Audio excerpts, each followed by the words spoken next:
Hi friends, అమ్మ వంటిల్లు మన ఆరోగ్యం మన చేతుల్లో ఛానల్కి స్వాగతం అండి. ఈవేళ నేను కొబ్బరికాయ అలాగే చింతకాయలు యూజ్ చేసి పచ్చడి చేస్తానండి.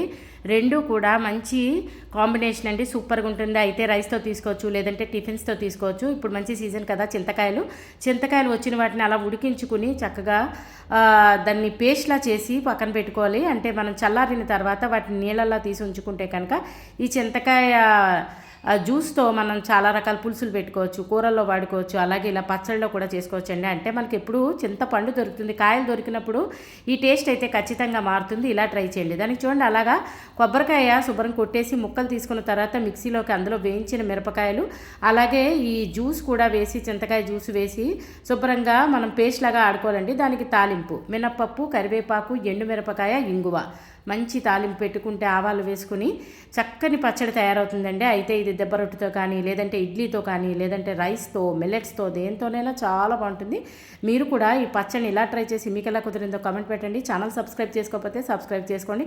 ఒకవేళ చేసుకున్నట్టయితే ఫ్రెండ్స్తో, రిలేటివ్స్తో తప్పకుండా షేర్ చేయండి. కొత్తగా చూస్తున్న వాళ్ళు నా ఛానల్ పేరు అమ్మ వంటిల్లు మన ఆరోగ్యం మన చేతుల్లో, తప్పకుండా సబ్స్క్రైబ్ చేసుకోండి. ఫ్రెండ్స్ చూడండి, వడతో తీసుకున్నానండి, సూపర్గా వచ్చింది.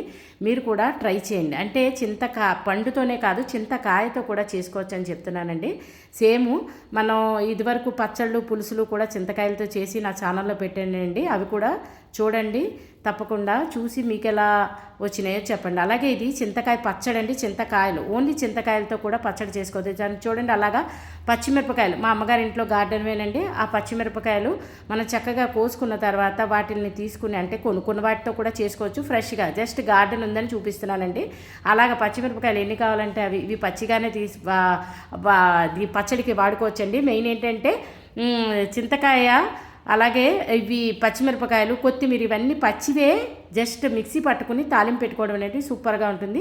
అయితే ఇది చింతకాయ పులుపు ఎక్కువ కాబట్టి అయితే ఉప్పు అలాగే పచ్చిమిరపకాయలు రెండు కూడా ఎక్కువే పడతాయండి. చూసుకుని మంచి పేస్ట్ లాగా ఆడుకుని దానికి తాలింపు అంటే ఆవాలు, మెంతులు, ఇంగువ, ఎండుమిరపకాయ తాలింపు పెట్టుకుని పచ్చడితో తీసుకుంటే కనుక చాలా బాగుంటుందండి. అలాగే ఈ పచ్చడిని అయితే రైస్తో కానీ, లేదంటే మిల్లెట్స్తో కానీ, లేదంటే దోశ, ఇడ్లీ దేంతో తీసుకున్నా చాలా బాగుంటుందండి. సీజనల్గా దొరికే చింతకాయలతో మనం ఇలా చేసుకుని తీసుకుంటే మన ఆరోగ్యానికి మంచిది, అలాగే టేస్ట్కి టేస్ట్. తప్పకుండా ఈ రెసిపీస్ రెండు చింతకాయలు యూస్ చేసినవి మీరు కూడా ట్రై చేసి మీకు ఎలా కుదిరినాయో కామెంట్ పెట్టండి.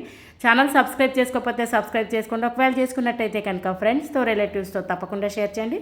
కొత్తగా చూస్తున్న వాళ్ళు నా ఛానల్ పేరు అమ్మ వంటిల్లు మన ఆరోగ్యం మన చేతుల్లో, ఛానల్ని సబ్స్క్రైబ్ చేసుకోండి. ఫ్రెండ్స్ మరిన్ని ఆరోగ్యకరమైన వంటలు నేను చేసి మీకు చేరాలంటే ఛానల్ సబ్స్క్రైబ్ చేసుకోవాలి కదా. So please subscribe to my channel అమ్మ వంటిల్లు మన ఆరోగ్యం మన చేతుల్లో. చూడండి ఎంత బాగుందో, చూడడానికే కాదండి తినడానికి కూడా సూపర్గా ఉంటుంది.